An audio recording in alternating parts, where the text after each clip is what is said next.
بسم الله الرحمن الرحيم اقرأ باسم ربك الذي خلق خلق الإنسان من علق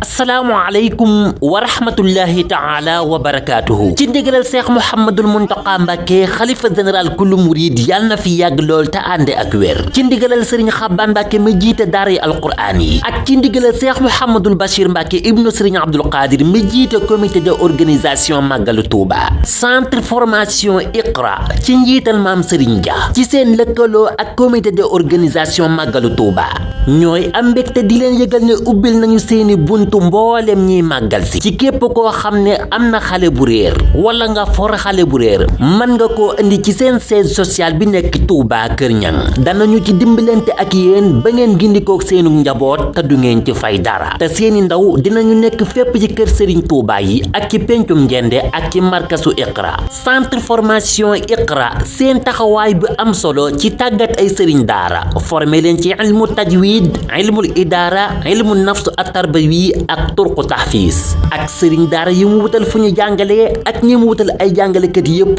teewul ñu fas yéene gàttandu màggal gi ci njàngum alquraan ak xasida ak bernde ak ci ay waxtaan yu ama am solo yuy dundal ru di yokk am xel ci biir weeru safar gépp ngir dundandoog màggalu Touba édition 2023 bi ak markazu Iqra woote leen ci 77 631 07 47 centre formation Iqra bi'dihi yaali bila bukaay mooy seenu bàkk markazu Iqra ñoo leen di ñaanal màggalug jàmm ak tawfiq